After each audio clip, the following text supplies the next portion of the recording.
Hello YouTube. I haven't put up a video in a while. I go through spurts and spats, neglecting my channel.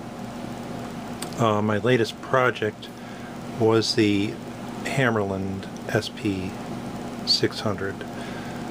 I have to confess I finished it, mostly. I didn't align it, but it's recapped and working beautifully. I do have video footage of the rest of that project that I have not posted. And there it is there. But that's not what this video is about, but I will just give a quick update on that. I am going to post the rest of those videos. My biggest issue is time. Editing videos takes a long time, a lot of effort. And I work full-time as a nurse. I work a lot of overtime. I work weekends and holidays. It gets difficult. Same reason I don't have any time, honestly, to keep up with the comments on the videos, which I greatly apologize for.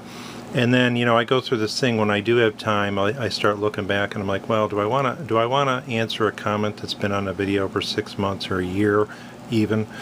It seems kind of pointless because it's come and gone, you know, the opportunity to respond. I'm going to try, but I'm making absolutely no promises, to go back through my videos, respond to every comment that there was, and then try to keep up with future ones. I know I won't be able to, but I need to give it a try at any rate. But as you see, we have a different radio on the bench. This is a very cool looking Emerson Model 149 that I got at a reasonable price a while ago. I've had this radio a couple years actually. It's been just sitting waiting. I do that. I buy radios I like and then put them away, and you know, as I move toward retirement age, eventually I plan on working on these when I retire as a hobby, as it is. So this is a Model 149, and this radio, when I first got it, I thought, well, it's probably from the 40s, mid to late 40s would have been my guess. I don't know, what would your guess, just looking at that be on the year on that one? It doesn't look all that old. It looks like it's from the 40s. To me, it looks like the 40s, just stylish wise. It's got the larger tubes in it, and we will look at the inside of it. So I was surprised to learn, looking this radio up, it is earlier. It dates from 1939 to 1938. It's a lot older than I thought it was. I would have pegged it at 48.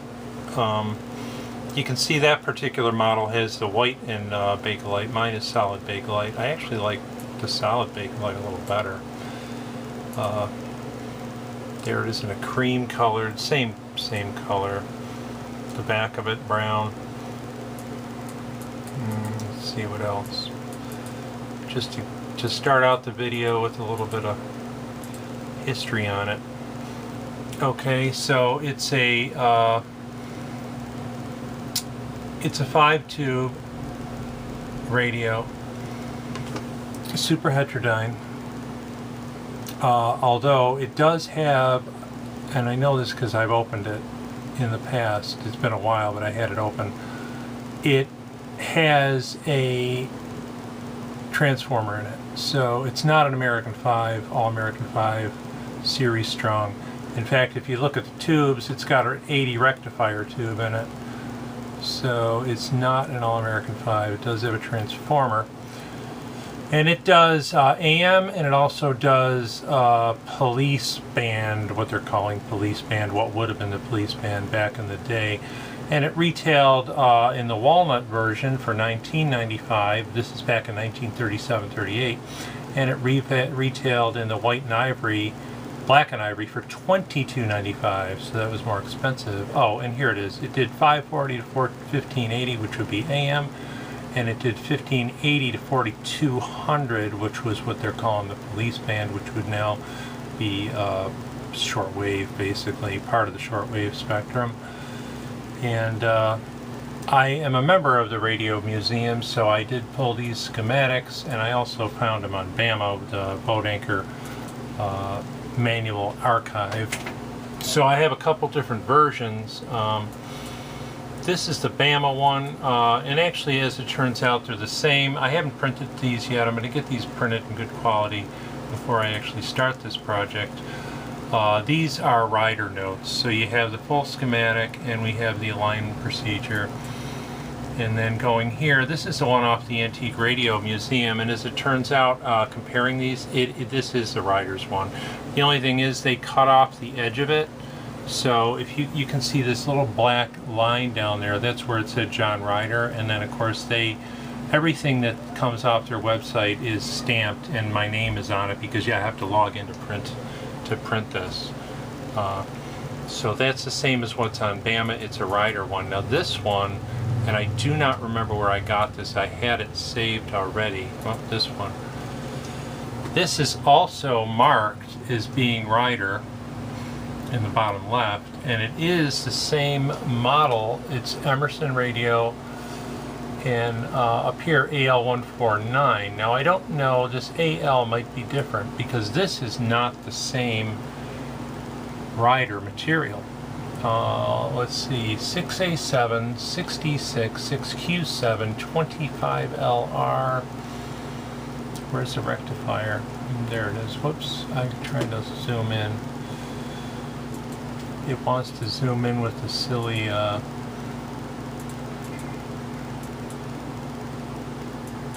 in the wrong view to zoom in. A 25L6. Yeah, it's a different radio. No, that has a 41 and an 80 and a 6A7, 66, 6Q7, a 41 and an 80. So this is a different radio. I don't know where I got this. I imagine I pulled it because it's an AL-149, but that is different because this one is an AC-149. AC-149, okay. Different model. So this is the correct one. So we won't belabor that. We'll be looking at the schematic later. This radio is going to be going to my daughter. She purchased a house. She lives down in Ohio. She likes old stuff, kind of like me. She originally said to me she wanted her kitchen to be 50s, 60s. This is the 1930s, but I figure it'll fit in with the decor. I think she'll like it. So we're going to redo this whole radio and in the series and get it to her. So the front, first thing noticed, the front, there was a plastic cover here. There's a little bit of it left here and it's gone. Previous owner put thin plastic in here, just laid it in there, but it's not the original. So I'm going to probably try to find a better cover for the front. And couple other quick things as we just check it out for the first time here on is the string is broken, doesn't turn. The volume on off works, string is broken. So you can see we go in the AM band from 150 to 55. So this is before it expanded up to 1700. But however, in the lower band and the other band it goes 160 all the way up to 400. And the police band, this 160, 170 is really the tail end of the AM, and then that continues on. Interestingly, the band switch is not on the front of it. Sorry for the camera work. It's on the back of it.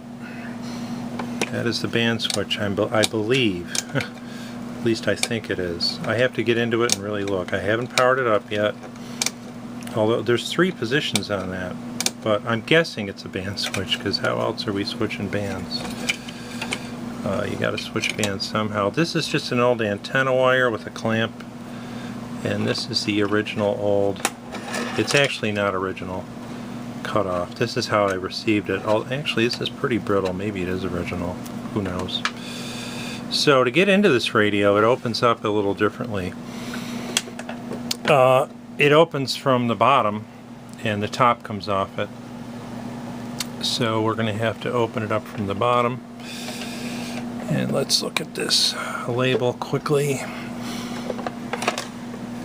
It's an AC-149, not the AL-149. AC-149.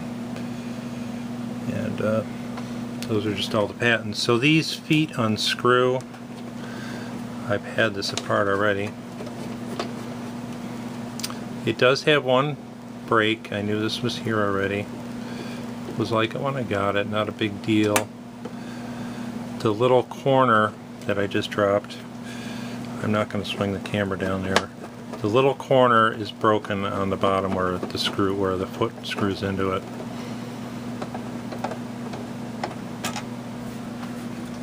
And it's kind of neat because it comes apart in 3 pieces, as I recall, as you will see in a minute. That doesn't feel like it's unscrewing. Feels like it's just spinning. Ah, got it. Okay. Finally came off. So there we go. Yeah, the top section slides right off it. And then you have a front and a back. There's the front. The speaker grill comes right off, and although it's dirty and it's got this old dried glue on it, it's not too bad actually. Once it's put together, the part that you actually see doesn't look half bad, and I prefer to leave original when I can, so I won't be replacing the grill cloth. And the back. Let's flip her up and take a look. So you can see the speaker's in great shape, no problem there. It doesn't have a dust cover on the middle. Probably never did. It doesn't look like it did. And you can see here, now we can get a better look at this. This is a plastic thing here, and it's gone. You know, there was a piece in here and somebody just put a piece of plastic in here to cover it, but I don't know that I think what I'm going to do is probably try to get a piece of plastic to glue over the front of this here instead of pushing it inside like whoever owned it before did. Let's get a look at the back. There's the transformer. As I said, it does have a transformer. Even though it's a 5.2 set, it has a rectifier tube. And it looks like it's from the 30s now, doesn't it? Now that you're looking inside of it, to me it did. It's got a bit of corrosion. It's going to need some definite cleaning. It's seen better days. Now the tuning does turn, but the string is broken, as I've already showed. But the tuner turns. It's pretty corroded. Needs a lot of cleaning. Look at how grimy that output transformer is.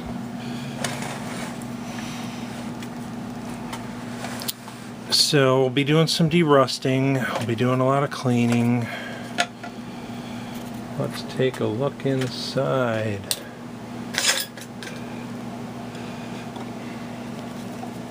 As I recall, I haven't had this open in months. We're going out to visit her in October. They just bought this house last month.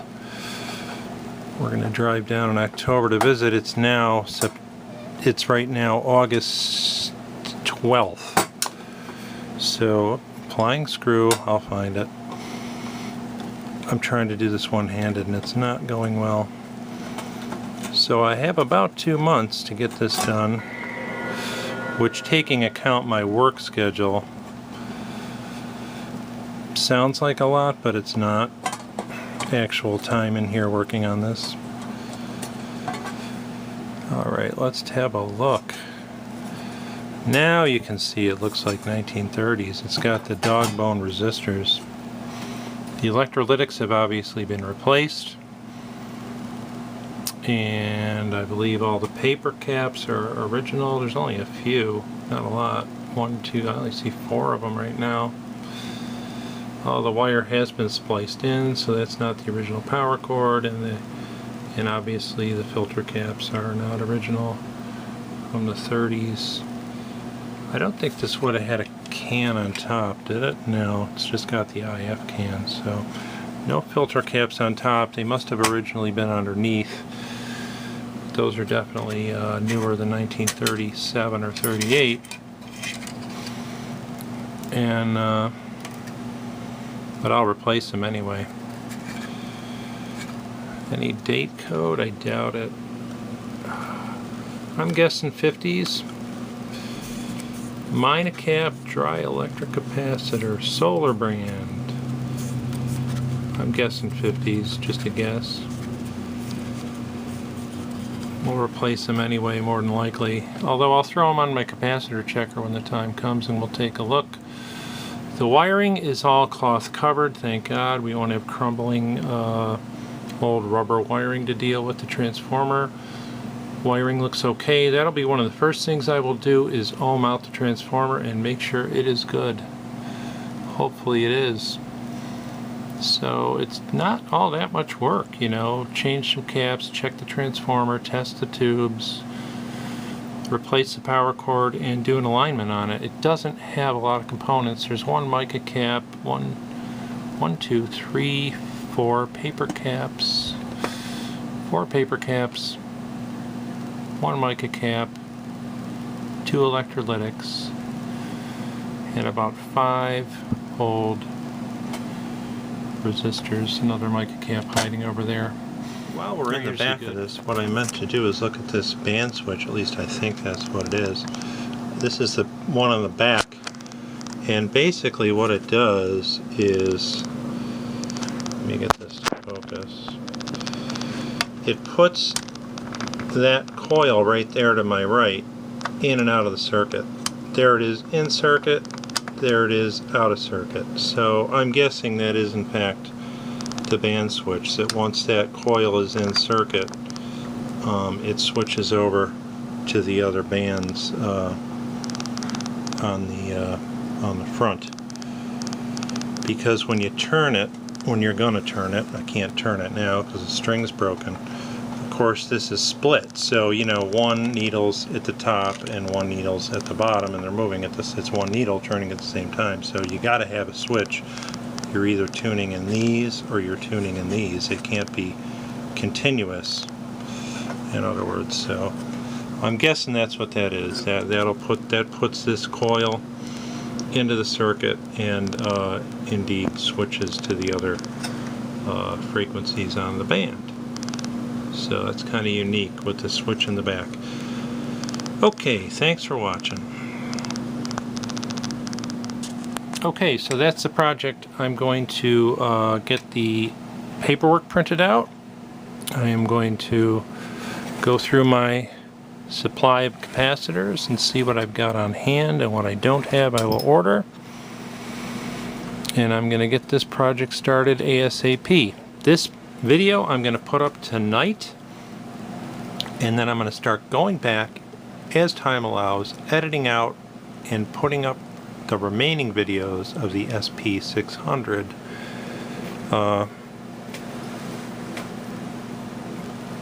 And then we'll try to keep up with this project as it goes forward over the next 2 months. Thanks for watching. This is Tom, 73.